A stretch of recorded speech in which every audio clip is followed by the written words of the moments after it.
The champagne flutes were lined up like crystal soldiers on our kitchen counter, each one catching the late afternoon light streaming through the windows of our historic main home. 24 glasses for 24 guests, all here to celebrate our 5th wedding anniversary. Sophie had insisted on the exact count 3 times this morning, her manicured finger tapping each glass as if performing some sacred ritual. "Eli, honey, did you remember to chill the good bottles?" Sophie called from upstairs, her voice carrying that particular tone she used when she already knew the answer, but wanted to hear me confirm her perfection.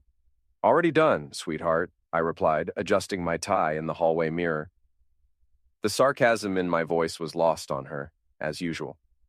After 5 years of marriage, I'd perfected the art of saying exactly what she wanted to hear, while meaning something entirely different.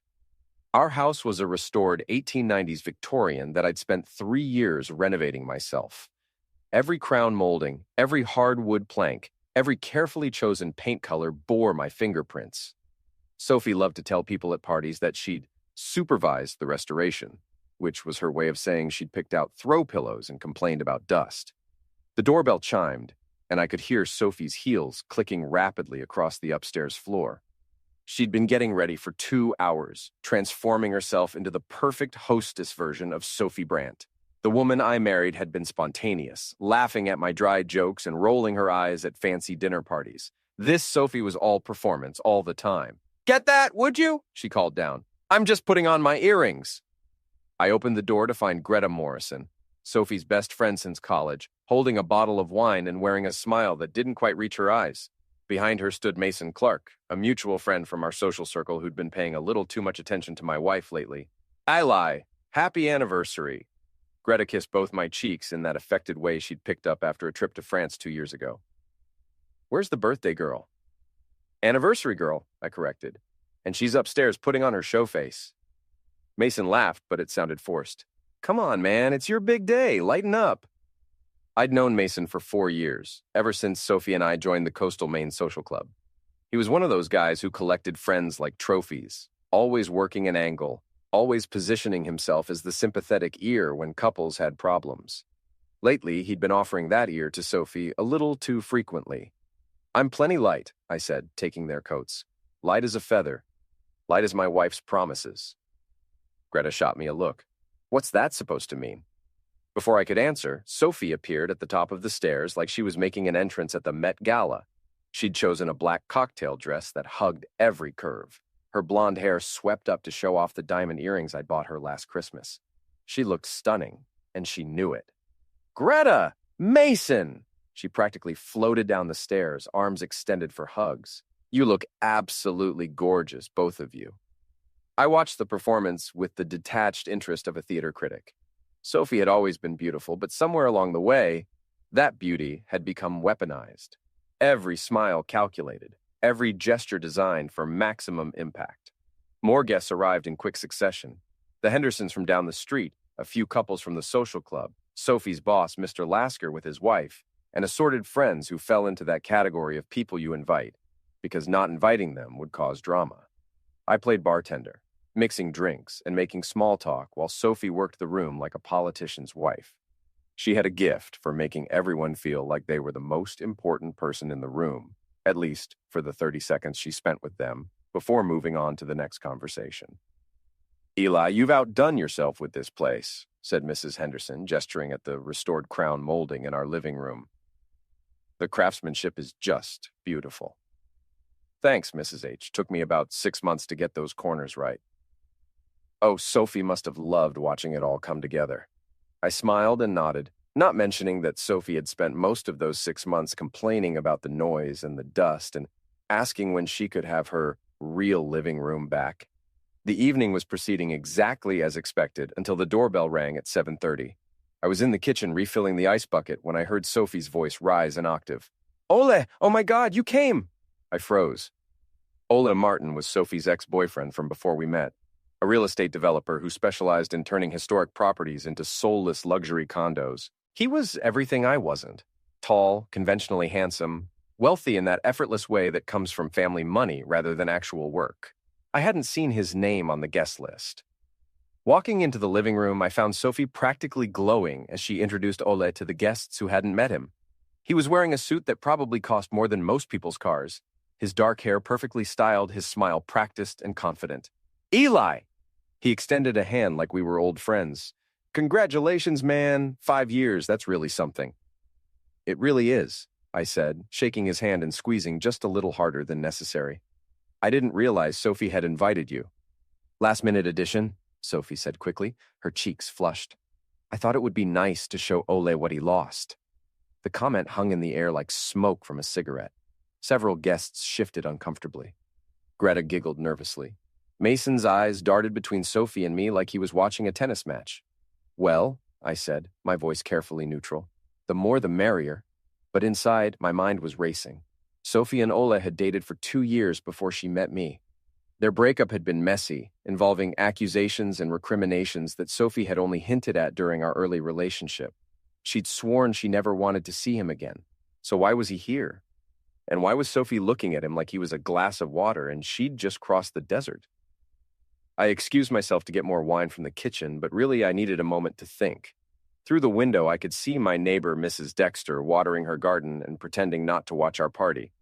She was 83 years old and had lived in this neighborhood longer than anyone. She also had the sharpest eyes and the longest memory of anyone I'd ever met. When I returned to the living room, Sophie and Ole were standing close together near the fireplace, their heads bent in conversation. Too close, too intimate, the kind of closeness that comes from shared history and unfinished business. Everything okay? Sean Murphy appeared at my elbow. He was my best friend, a mechanic who owned a shop downtown and had helped me with some of the more complex restoration work on the house. He was also one of the few people who could read my moods. Peachy, I said. Just wondering when my wife started inviting her ex-boyfriends to our anniversary party. Sean followed my gaze to where Sophie was now laughing at something Ole had whispered in her ear. Yeah, that's weird. Weird is one word for it. The party continued, but I found myself watching Sophie and Ole like a hawk.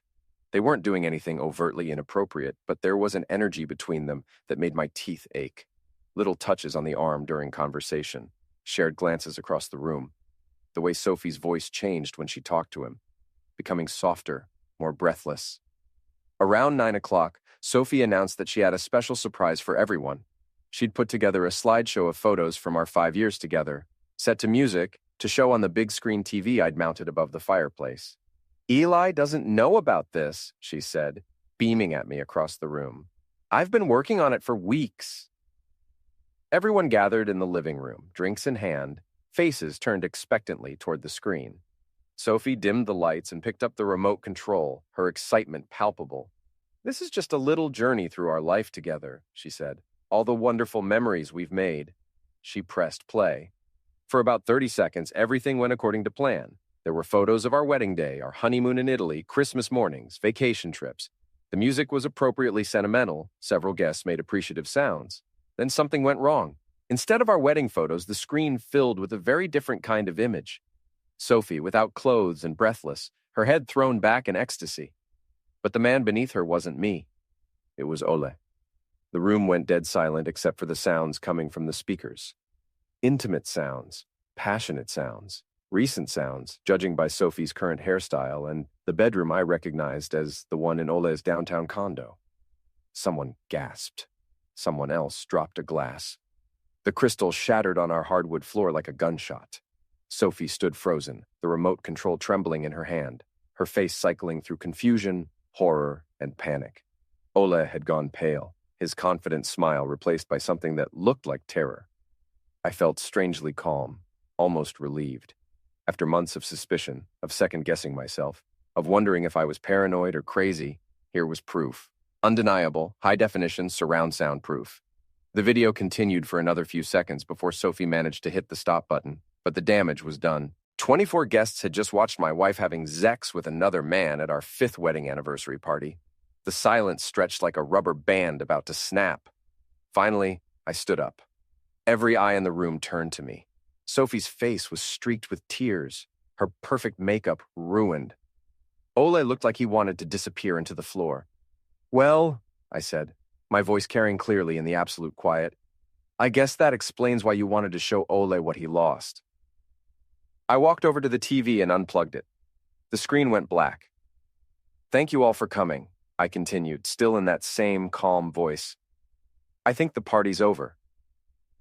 I woke up alone in our bed, which wasn't surprising since I had locked Sophie out of the bedroom the night before. She'd spent the night on the living room couch, judging by the pillow and blanket I could see through this bedroom doorway. Her soft crying had finally stopped around 3 in the morning. The house felt different now, contaminated. Every room held memories that had been rewritten by 30 seconds of video. The kitchen, where we'd had coffee every morning for 5 years. The living room, where we'd watched movies and argued about the thermostat. The bedroom, where I'd thought we were building something real. All of it was different now. All of it was a lie. I showered, dressed, and made coffee in the mechanical way you do things when your brain is still processing trauma. Through the kitchen window, I could see Mrs. Dexter in her garden again, but this time she wasn't pretending not to watch. She was staring directly at our house with the intense focus of a scientist studying a particularly interesting specimen.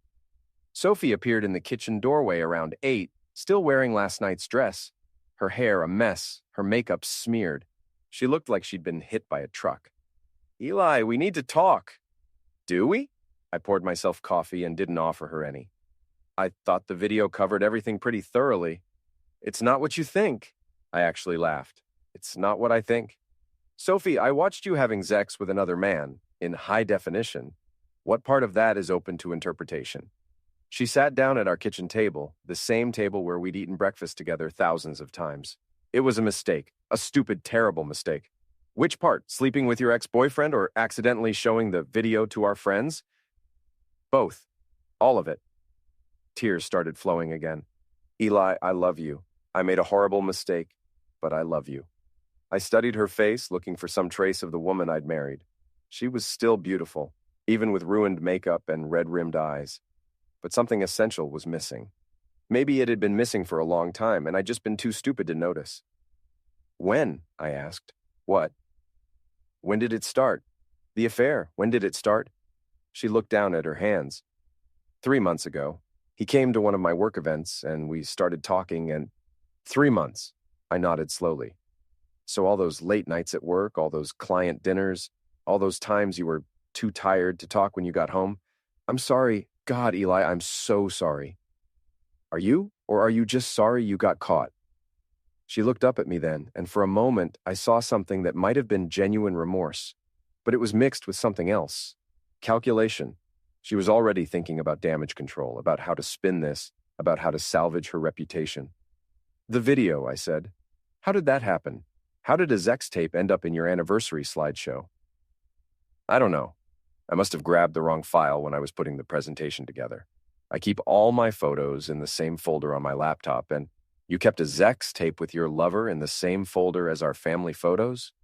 The question hung in the air like an accusation. Sophie's face crumpled. It wasn't supposed to happen like this. None of this was supposed to happen. What was supposed to happen, Sophie? What was the plan here? She didn't answer, which was an answer in itself. My phone buzzed. A text from Sean. You okay, man? That was brutal last night. Then another from my sister in Portland. Call me. Heard something happened. Then another from a number I didn't recognize. Saw the show last night. Karma's an unpleasant person. Jesus, I muttered, scrolling through the messages. How many people are talking about this already? Sophie wiped her eyes. Greta called this morning. She said people are talking. I bet they are. The doorbell rang. Through the front window, I could see a familiar figure on our porch, Petra Walsh, the lawyer who'd handled the purchase of our house. She was a sharp woman in her 50s, with steel gray hair and eyes that missed nothing. Did you call a lawyer? I asked Sophie. No. Did you? I opened the door. Petra was holding 2 cups of coffee and wearing an expression I couldn't quite read. Rough night? She asked. You could say that. How did you... My neighbor was at your party. She called me this morning. Petra handed me one of the coffees. Thought you might need some legal advice. I let her in. Sophie was still sitting at the kitchen table, looking like a defendant waiting for a verdict. Sophie, Petra nodded politely. I'm sorry about everything. This is all just a misunderstanding, Sophie said quickly. A terrible accident. Eli and I are going to work through this. Petra looked at me. Is that true? I thought about the question. Really thought about it. 5 years of marriage. A house we'd restored together. Shared friends. Shared memories. A shared life that had just been revealed as largely fictional. I don't know, I said, finally. Well, when you do know, call me. Petra set a business card on the counter.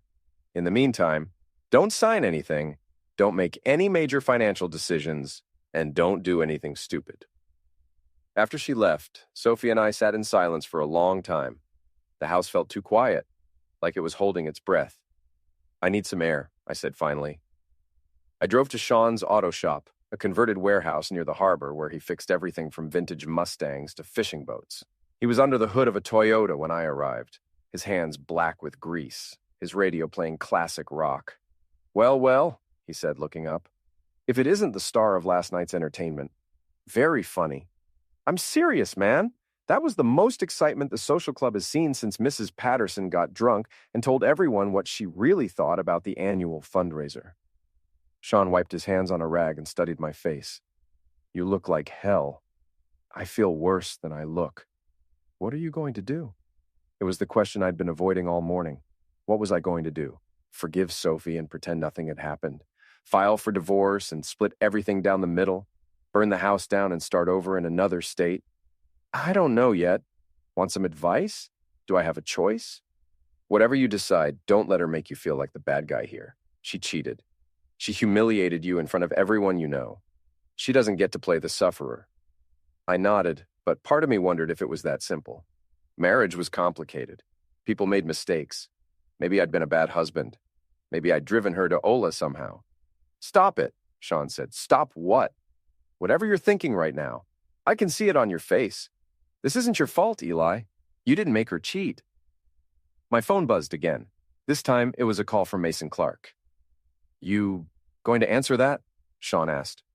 I looked at the screen for a moment, then declined the call. He's probably calling to offer his shoulder for Sophie to cry on, I said. That guy's been sniffing around her for months. You know that, right? I did know it, but I hadn't wanted to admit it to myself. Mason was always just a little too helpful, a little too interested in Sophie's problems, a little too quick to suggest activities that didn't include me. Yeah, I know. So what's the plan? I thought about Petra's business card in my pocket, about the house that suddenly felt like a museum of lies, about Sophie sitting at our kitchen table, probably calling Greta or her mother or whoever else might help her figure out how to fix this mess. I think, I said slowly, I'm going to stop being the nice guy. Sean grinned. Now you're talking. When I got home, Sophie was gone. There was a note on the kitchen counter. Gone to Greta's to think. We need to talk when I get back. I love you. S. I crumpled up the note and threw it in the trash. Then I called Petra Walsh.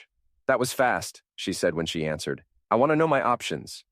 Come to my office. Bring your financial records, your marriage certificate, and any documentation of assets. And Eli? Yeah? Bring that video if you have a copy. Cheating still matters in Maine divorce law. Petra's law office was in a converted Victorian house downtown, all dark wood and leather-bound books that were probably older than I was. She sat behind a mahogany desk that could have doubled as a small aircraft carrier, studying the financial documents I'd brought. You've been smart about protecting your assets, she said, flipping through bank statements. The house is in both names, but you did all the restoration work yourself, which adds significant value. The business accounts are separate. Your retirement fund is yours alone. What about the affair? Does that matter? In Maine, cheating is grounds for divorce, and it can affect property division and spousal support. She looked up at me over her reading glasses. That video is going to be very helpful. I'd managed to recover the file from Sophie's laptop before she got home. Watching it again had been like swallowing glass, but I'd forced myself to do it. Evidence was evidence. How long will this take? Depends on how much she fights it. If she contests everything, could be a year or more. If she's smart and takes a reasonable settlement, maybe 6 months. And if I want to make it expensive for her? Petra leaned back in her chair. That's not usually what I recommend. Vindictive divorces tend to hurt everyone involved. She humiliated me in front of everyone I know. She cheated on me for 3 months. She turned our anniversary party into a public spectacle. I could hear my voice getting harder. Maybe I want her to hurt a little. I understand the impulse, but what if I told you I don't think this was an accident? Petra raised an eyebrow. The affair? The video playing at the party. What if I told you I think she did it on purpose? Why would she do that? It was a question I'd been wrestling with all morning. Why would Sophie deliberately humiliate herself? Why would she destroy her own reputation? Because she wanted out of the marriage but didn't want to be the bad guy. This way, I file for divorce. She gets to play the sufferer, and she ends up with Ola and half my assets. Petra was quiet for a long moment. That's diabolical. You don't know my wife. Do you have any proof of this theory? Not yet, but I'm going to find some. When I left Petra's office, I felt like I had a purpose for the first time since the party. I wasn't just the wronged husband anymore. I was a man with a plan. My first stop was the bank. I moved half our joint savings into a separate account, which was perfectly legal since both our names were on it. I also changed the locks on our house, which was mostly my property anyway, since I'd done all the work to restore it. My second stop was Sophie's workplace. Event Perfect was housed in a trendy building near the waterfront, all glass and steel and exposed brick.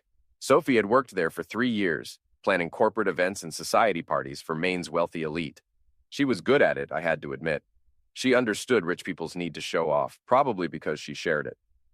I didn't go inside. Instead, I sat in my truck across the street and watched. Around 2 o'clock, Sophie's car pulled into the parking lot. She looked composed, professional, like she was trying to pretend everything was normal. 20 minutes later, Ola Martin's silver BMW pulled up next to her car. I grabbed my phone and started recording. Ola got out of his car and walked straight to Sophie's. She rolled down her window and they talked for about 5 minutes. I couldn't hear what they were saying, but their body language was intense, urgent. Then Ole leaned down and kissed her. Right there in the parking lot, in broad daylight, less than 18 hours after their Zex tape had played at our anniversary party. I got it all on video. After Ola drove away, I called Sean. I need a favor, I said. Name it. I need you to follow someone. An hour later, Sean called me back. Your boy Ola just went to First National Bank downtown, spent about 30 minutes inside. Came out with a briefcase, then he went to his lawyer's office on Exchange Street. His lawyer? Yeah, I asked around. Guy named Davidson specializes in real estate law and divorce. So Ole was lawyering up too. Interesting. That evening, Sophie came home to find the locks changed. I watched from the kitchen window as she tried her key, then tried it again, then stood on our front porch looking confused and angry. She called my phone. Eli, what the hell? Why won't my key work? Because I'd changed the locks. You can't lock me out of my own house. It's not your house, Sophie. It's our house, and right now I don't want you in it. This is ridiculous. We need to talk. We talked this morning. You said it was a mistake. I said I didn't believe you. What else is there to discuss? Everything. Our marriage, our future, how we're going to fix this. I looked out the window at her standing on our porch in her work clothes, her phone pressed to her ear, her face a mask of frustration and disbelief. We're not going to fix this, Sophie. We're going to end it. You don't mean that. I filed for divorce this afternoon. The silence on the other end of the line stretched for so long, I thought she'd hung up. Eli, please, don't do this. We can work through this. Like you worked through it with Ola this afternoon in the Event Perfect parking lot? Another silence. You were watching me? I was gathering evidence. Turns out you're still making it pretty easy. It's not what you think. It never is it? Look, you can pick up some clothes tomorrow when I'm at work. After that, you can stay with Greta or your mother or your boyfriend. I don't really care which. I hung up and watched her stand on the porch for another few minutes, probably trying to decide whether to make a scene for the neighbors. Finally, she got back in her car and drove away. My phone immediately started buzzing with calls and texts. Sophie, Greta, Mason, even my mother-in-law. I ignored them all. Instead, I called Mrs. Dexter. Hello, dear, she said in her creaky voice. I was wondering when you'd call. Mrs. Dexter, I need to ask you something, and I need you to be completely honest with me. I'm always honest, Eli. It's one of my few remaining pleasures. How long have you been seeing Ole Martin coming and going from my house? She was quiet for a moment. How long have you been married, dear? 5 years. Then about 4.5 years. The words hit me like a physical blow. 4.5 years, not 3 months, 4.5 years. Are you sure? I'm old, Eli, not blind. That man has been visiting your house regularly since about 6 months after your wedding, usually when you were at work. Sometimes he'd stay for an hour, sometimes longer. I felt something cold and hard settling in my chest. Why didn't you ever say anything? It wasn't my place. And I kept hoping I was wrong about what I was seeing. After I hung up, I sat in my kitchen for a long time, staring at the wall. 4.5 years. My entire marriage had been a lie from almost the very beginning. My phone rang. Mason Clark again. This time I answered. Eli, man, I've been trying to reach you all day. I've been busy. Look, I know last night was rough, but Sophie is really torn up about this. She made a mistake, but she loves you. Does she? Of course she does. You guys are perfect together. Mason, can I ask you something? Sure. How long have you known about Sophie and Ole? The silence on the other end told me everything I needed to know. I don't know what you mean, he said finally. Sure you do. You've all known, haven't you? You and Greta and probably half the social club. Everyone except the stupid husband. Eli, that's not... How long, Mason? Look, it's not my place to get involved in your marriage. You're already involved. You've been involved. So how long have you known my wife was cheating on me? A couple of years, maybe, but it wasn't serious. It was just... I hung up. A couple of years, maybe longer. All those dinner parties where people had smiled at me and shaken my hand and asked about my work on the house. All those conversations where I'd felt like I was missing some inside joke. All those times Sophie's friends had exchanged glances when they thought I wasn't looking. They'd all known. They'd all been laughing at me behind my back. Well, I thought, staring out at the harbor lights twinkling in the distance. Let's see who's laughing when this is over. The next morning, I was drinking coffee and reading divorce papers when someone knocked on my front door. Through the peephole, I could see Greta Morrison standing on my porch, wearing designer sunglasses and an expression of determined righteousness. I opened the door, but didn't invite her in. We need to talk, she said. Do we? About Sophie, about this whole mess you're creating. The mess I'm creating? I almost laughed. That's rich, Greta. Really rich. Look, I know you're hurt, but destroying your marriage over one mistake is just... One mistake? Now I did laugh. Greta, stop, just stop. I know it's been going on for years. Mrs. Dexter told me everything. Greta's face went pale behind her sunglasses. That old woman doesn't know what she's talking about. She's got 20/20 vision and a clear view of my driveway. She knows exactly what she's talking about. Eli, please. Sophie loves you. She's made some bad choices, but she loves you. No, she doesn't, and neither do you. What's that supposed to mean? I studied Greta's face, looking for tells. She was nervous, fidgeting with her purse strap, not quite meeting my eyes even behind the sunglasses. It means you've been covering for her for years, lying for her, helping her sneak around behind my back. That's not what friends do, Greta. That's what accomplices do. You never what? Never knew, never helped, never sat at my dinner table and smiled at me while you knew my wife was screwing another man? Greta took a step back. You're being cruel. I'm being honest. There's a difference. Sophie is devastated. She's staying at my place and she's barely eaten anything since the party.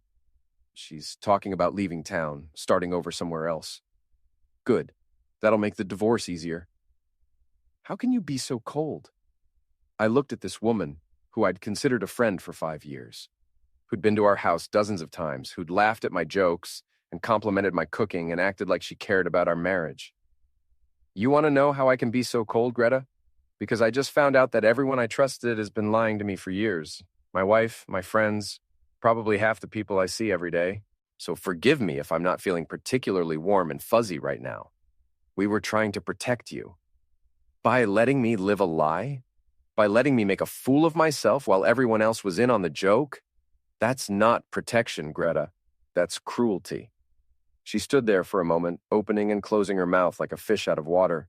Finally, she turned and walked back to her car without another word. I watched her drive away, then called Sean. I need another favor. You're really racking up the IOUs here. I need you to keep an eye on Greta Morrison's house. Sophie's staying there, and I want to know who comes and goes. You got it. Anything else? Yeah. I need to find out everything I can about Ole Martin's business dealings. Real estate records, financial information, anything public. That's going to take some digging. I've got time. That afternoon, I drove to Event Perfect. This time I went inside.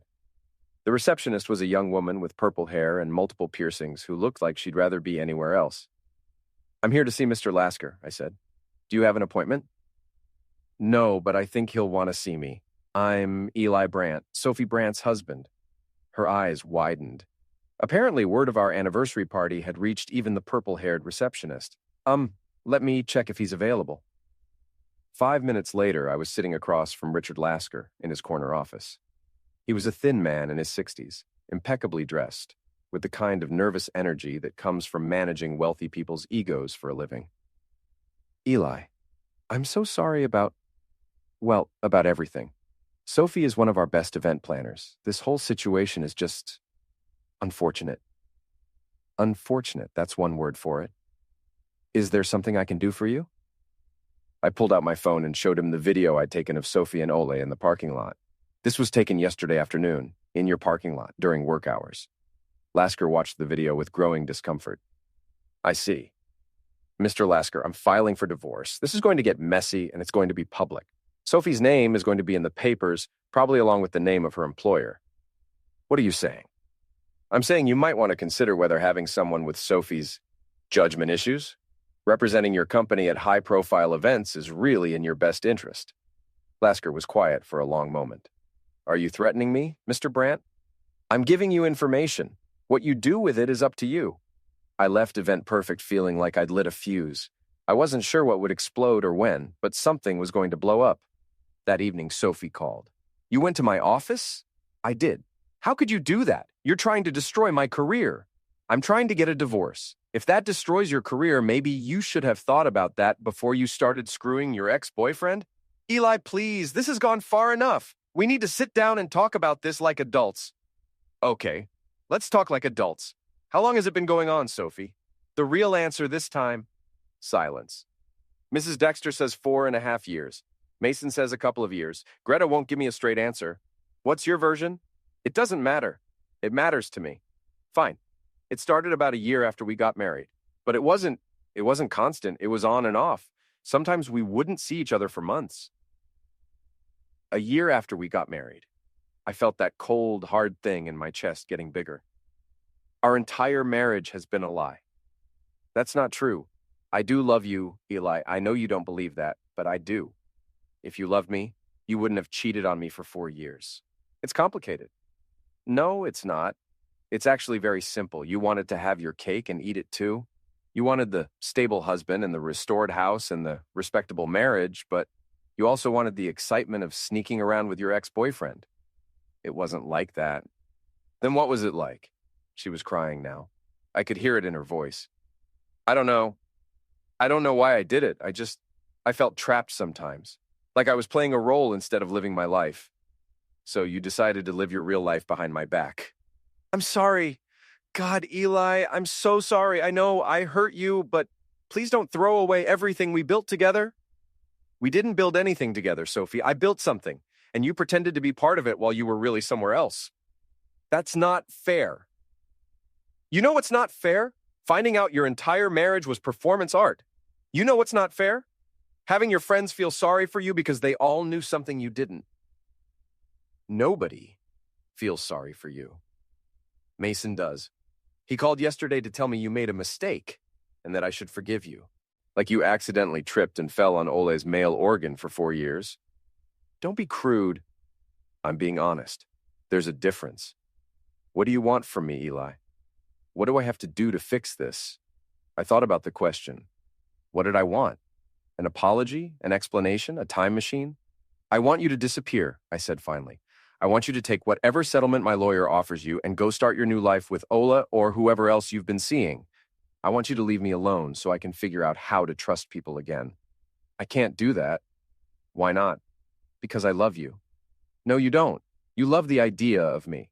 You love having a husband who restored a beautiful house and makes decent money and doesn't ask too many questions. But you don't love me, Sophie. If you loved me, you never would have done this. I hung up and turned off my phone. Outside, the sun was setting over the harbor, painting the sky in shades of orange and red. It was beautiful, but I couldn't feel it anymore. Everything beautiful felt contaminated now. My doorbell rang. Through the peephole, I could see Mason Clark standing on my porch, holding a six-pack of beer and wearing an expression of determined friendship. I opened the door. Peace offering, he said, holding up the beer. I'm not really in a peaceful mood, Mason. Come on, man. Let me in. We've been friends for 4 years. Don't let Sophie's mess destroy that, too. Against my better judgment, I let him in. We sat in my living room, drinking beer and not talking about the elephant in the room. Hell of a thing, Mason said finally. Yeah. You doing okay? I'm doing great, Mason. My wife's been cheating on me for most of our marriage. All my friends have been lying to me about it, and I just found out my entire life has been a joke. I'm fantastic. It wasn't like that. What was it like? Mason took a long pull of his beer. Look, we all knew something was going on, but nobody wanted to get involved. Marriage problems are personal. So you just decided to let me making buttocks of myself while everyone else was in on the secret. We were trying to stay out of it. Nonsense. I set down my beer and looked at him directly. You were all enjoying it. The drama, the secret, the fact that the stupid husband didn't know. It made you feel superior. That's not true. Isn't it? Come on, Mason. Be honest for once. Didn't it feel good to know something I didn't? Didn't it make you feel smart and sophisticated and worldly? Mason didn't answer, which was an answer. And you, I continued, you've been circling Sophie like a vulture for months, offering your shoulder to cry on, being the sympathetic friend who understands her so much better than her boring husband. Eli, were you planning to make a move after the divorce, or were you already making moves? You're being paranoid. Am I? Because I'm starting to think everyone I trusted has been playing some kind of game, and I was the only one who didn't know the rules. Mason stood up. I came here to help. No, you came here to manage the situation, to make sure I don't do anything that might embarrass Sophie or make your little social circle uncomfortable. Maybe I should go. Yeah, maybe you should. After he left, I sat alone in my living room, surrounded by the restoration work I'd spent 3 years completing. Every piece of crown molding, every refinished floorboard, every carefully chosen paint color represented hours of my life, months of my marriage, years of building something I'd thought was real. Now it all felt like a museum of lies. My phone buzzed with a text from an unknown number. Heard about your wife. Sorry, man. Some of us always thought she was trouble. Dave from the hardware store. Then another. Saw what happened at your party. That sucks. You deserve better. Jenny from the coffee shop. And another. Your wife's a piece of work. Good riddance. Mike, contractor. Apparently, the story was spreading beyond our social circle. The whole town was talking about it. Good, I thought. Let them talk. Let everyone know exactly who Sophie Brandt really is. Let the games begin. 3 days later, Sean called with interesting news. Your boy Ole has been busy, he said. Spent yesterday morning at the bank again, then went to a travel agency downtown. Looks like he's planning a trip. Where? Couldn't get close enough to hear, but I saw brochures for the Caribbean. Also, that friend of yours, Greta, she's been having a lot of visitors at her house. Sophie's there, obviously, but also some guy I didn't recognize and a woman in a fancy car. What kind of fancy car? Mercedes, silver. License plate said, lawyer. So Sophie was assembling her own legal team. Interesting. Anything else? Yeah, Mason Clark drove by your house twice yesterday. Didn't stop, just drove by real slow like he was checking to see if you were home. I thought about Mason's visit, about the way he'd tried to manage me, tried to make me feel like I was overreacting. He was definitely playing some kind of angle. Keep watching, I told Sean. I have a feeling things are about to get interesting. I was right. That afternoon, I got a call from Petra Walsh. We have a problem, she said. What kind of problem? Sophie's lawyer filed a motion claiming you've been financially abusive. They're saying you locked her out of her own home, stole money from joint accounts, and are trying to destroy her career out of spite. That's ridiculous. I know that, and you know that, but we're going to have to respond. They're asking for temporary spousal support, exclusive use of the marital home, and reimbursement for the money you moved. Can they do that? They can try. Maine law is pretty fair about these things, but judges don't like it when one spouse tries to punish the other financially. What do you recommend? We fight it. But Eli, you need to be very careful about how you handle this. No more visits to her workplace, no more dramatic gestures. We need you to look like the reasonable party here. After I hung up, I sat in my kitchen and tried to think strategically. Sophie was playing the sufferer, trying to make me look like the vindictive husband who couldn't handle his wife's mistake. Her lawyer was probably advising her to paint me as controlling and abusive. It was a smart strategy. It might even work, unless I was smarter. I called Mrs. Dexter. Hello, dear. How are you holding up? I've been better, Mrs. Dexter. Listen, I need to ask you for a big favor. Name it. I need you to write down everything you've seen over the past 4 years. Dates, times, how long Ola stayed, anything you can remember. And I need you to be willing to testify about it if necessary. Oh my, this is getting serious, isn't it? Very serious. Sophie's trying to claim I'm the bad guy here. I need proof that she's been lying for years. Of course, dear. I'll start writing everything down tonight. My next call was to Event Perfect. Mr. Lasker, it's Eli Brandt. I wanted to let you know that Sophie's lawyer is claiming I'm trying to destroy her career. I thought you should be aware that this might become public. What do you mean? I mean, if this goes to court, everything comes out. The affair, the video, the fact that she was conducting personal business in your parking lot during work hours. It's going to be in the newspapers, Mr. Lasker. Is that really the kind of publicity you want for Event Perfect? There was a long pause. I appreciate you letting me know. I thought you'd want to be prepared. That evening, Sophie called again. You're trying to destroy my life, she said without preamble.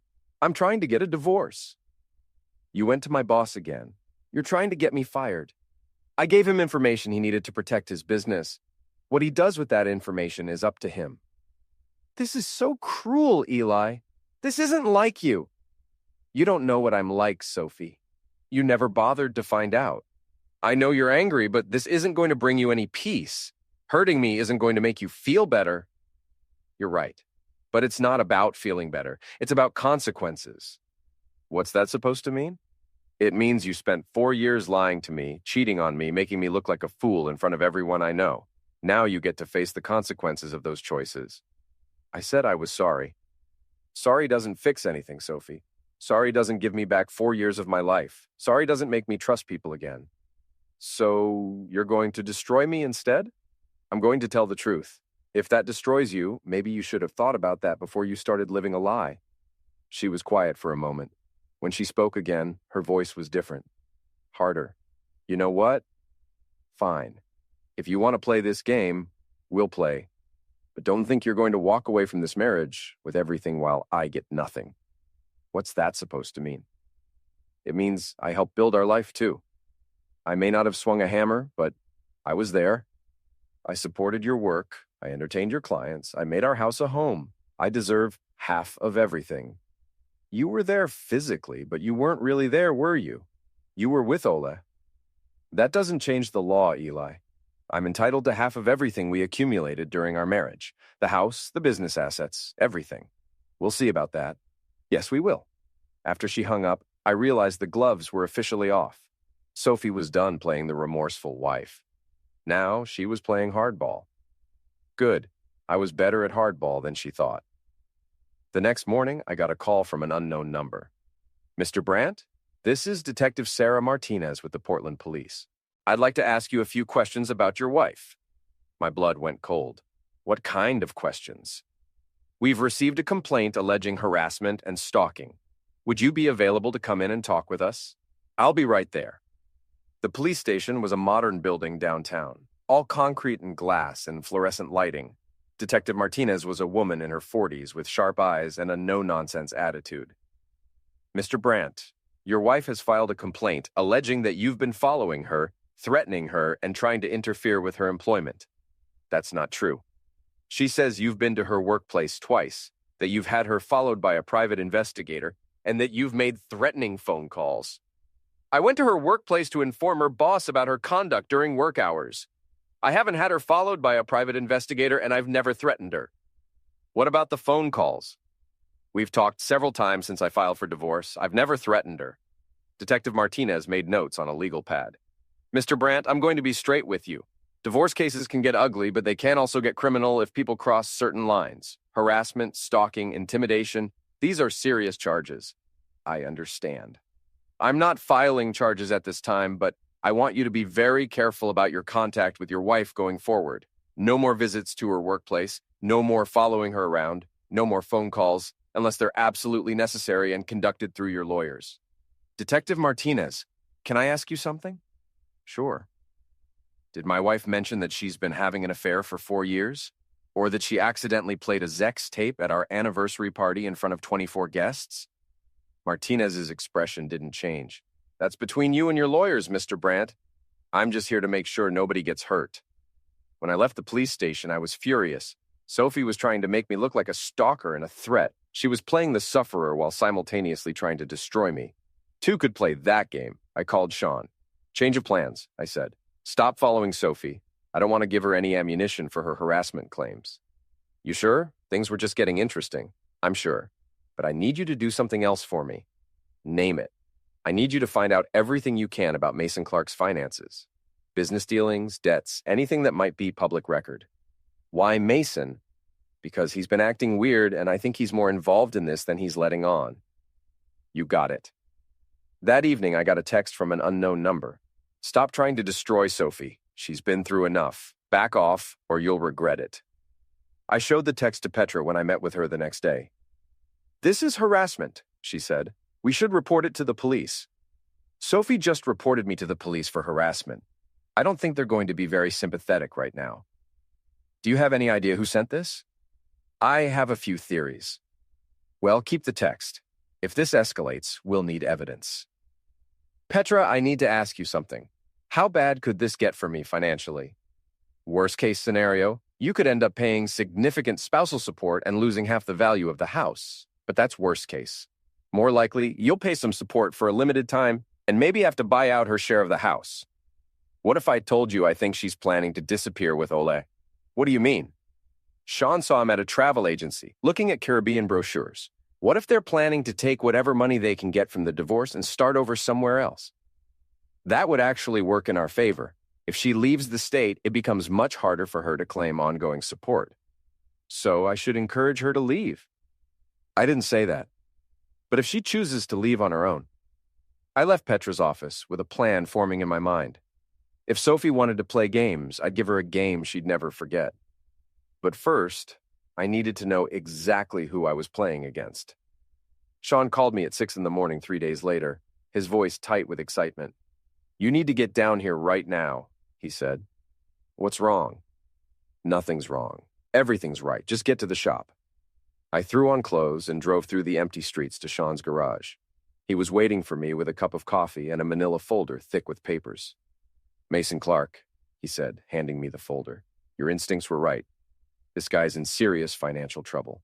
I opened the folder and started reading. Bank records, court filings, business registrations.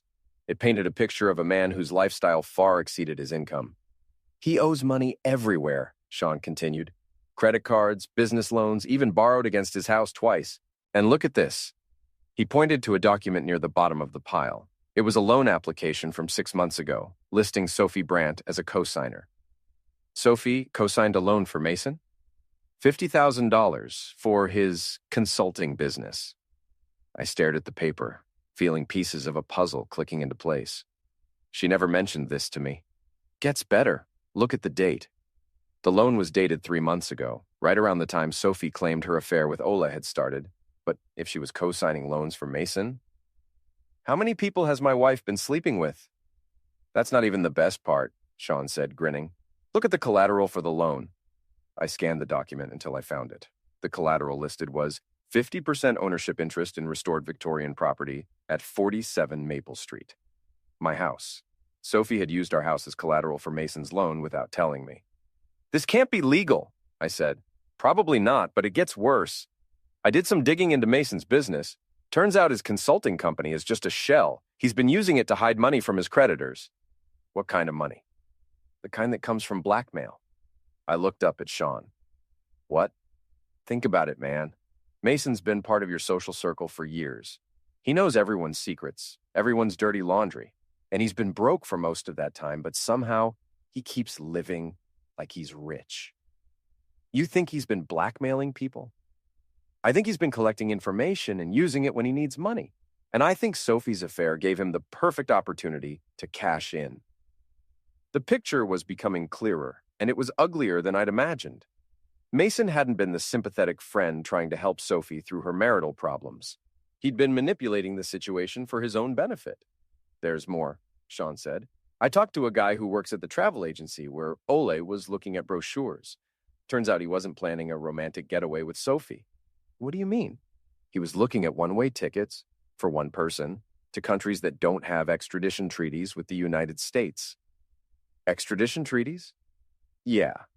Places where you can disappear if you're running from something, like maybe financial crimes or fraud charges. I sat down heavily in one of Sean's work chairs, trying to process everything. Sophie wasn't just cheating on me. She was part of some kind of scheme involving Mason's debts, illegal loans, and possibly fraud. And Ole wasn't planning to run away with her. He was planning to run away from her. Sean, I need you to make copies of all this and take them to Petra Walsh's office. Today. What are you going to do? I'm going to end this. I drove home and called Sophie. We need to meet, I said when she answered. Eli, it's 7 in the morning.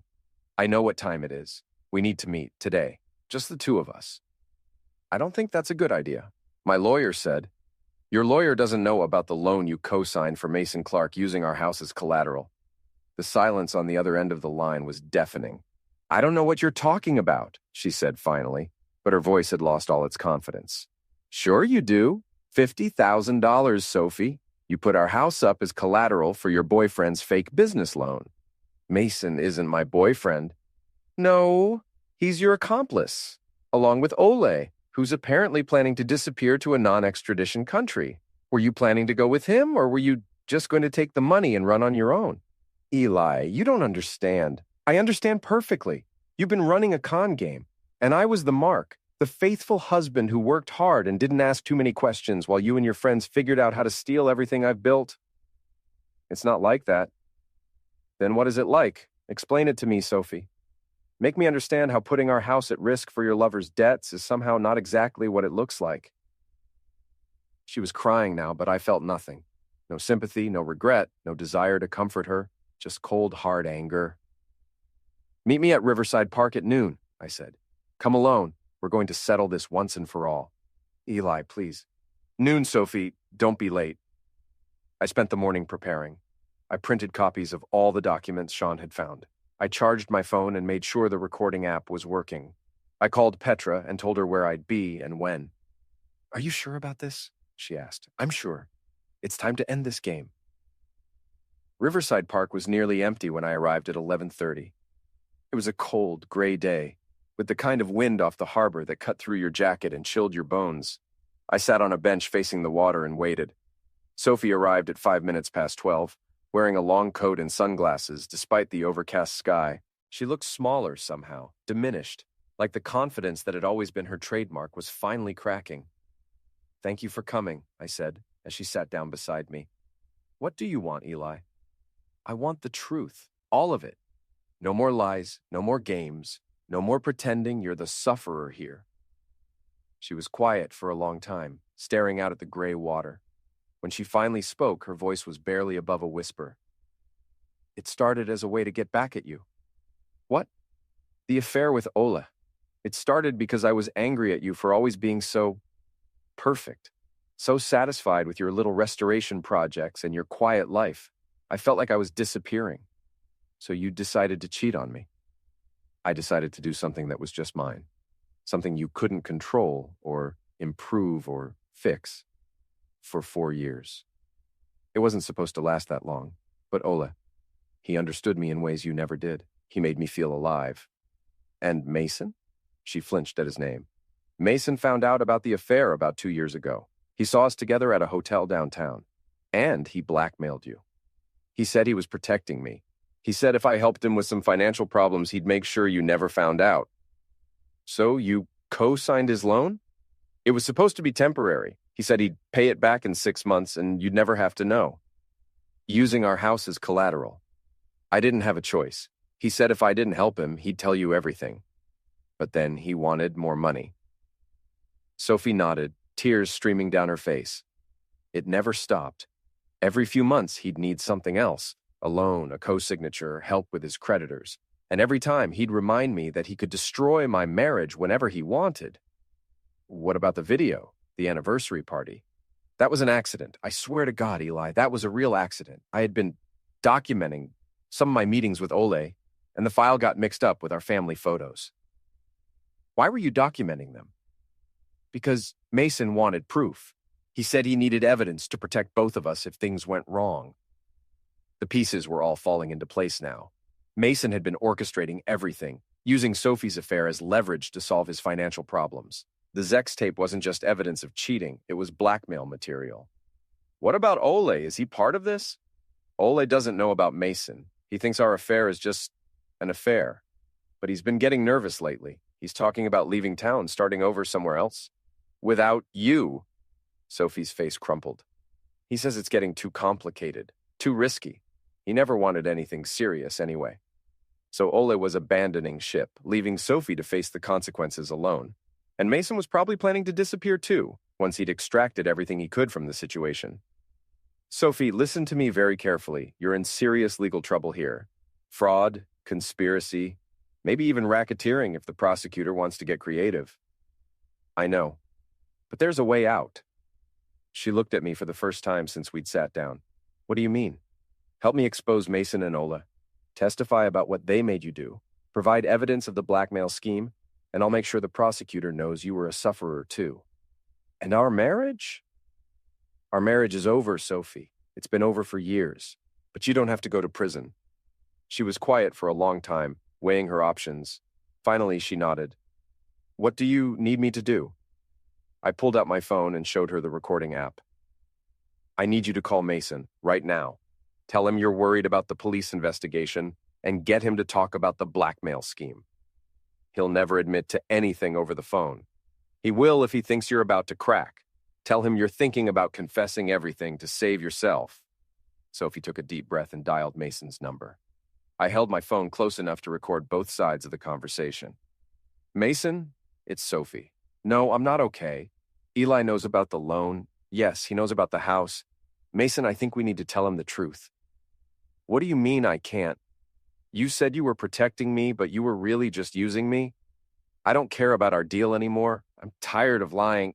What do you mean you'll destroy me? You already have.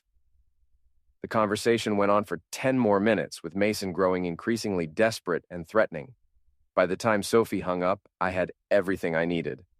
That was good, I said. Now call Ole. The call with Ole was shorter, but just as revealing.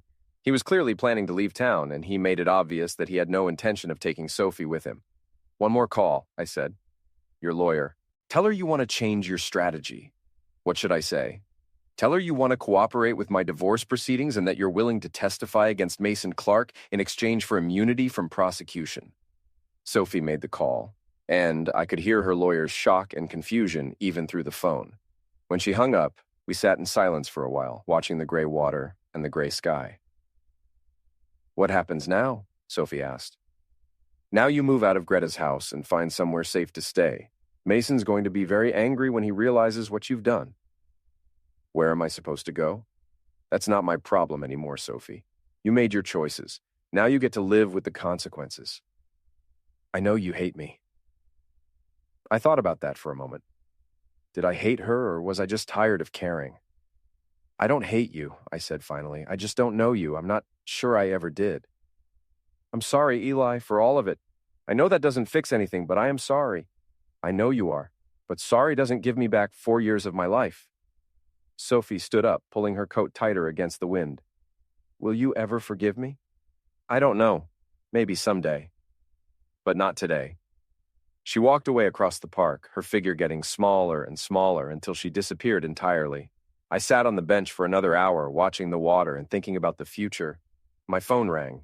It was Petra. How did it go? Better than expected. I've got Mason on tape admitting to blackmail and extortion. Sophie's willing to testify, and I think we can probably get Ole on fraud charges. Jesus, Eli, this is bigger than a divorce case. I know. Can you contact the district attorney's office? I think they're going to be very interested in what we have. I'll call them this afternoon. What about the divorce? Sophie's not going to contest it. She can't afford to, not if she wants to stay out of prison. And the house? The house is mine. It always was. That evening, I sat in my kitchen with a bottle of beer and the divorce papers Petra had drawn up. Sophie had already signed them. In 6 months, our marriage would be officially over. My phone buzzed with a text from an unknown number. You think you've won, but this isn't over. You'll pay for what you've done. I showed the text to Detective Martinez when I went to the police station the next morning. We'll trace the number, she said. But Mr. Brandt, you should be very careful for the next few weeks. People do stupid things when they're desperate. I'm not worried about Mason Clark. Maybe you should be. We've had our eye on him for a while. He's been involved in some questionable business deals, and he's got connections to some unsavory people. What kind of connections? The kind that don't like it when their business arrangements get exposed. I left the police station with a new appreciation for how complicated this situation had become. It wasn't just about cheating and divorce anymore. It was about fraud and blackmail and possibly organized crime. But I wasn't backing down. Sophie had made her choice to cooperate. Ole was probably already on a plane to somewhere without extradition treaties. And Mason Clark was about to discover that threatening the wrong person could have serious consequences.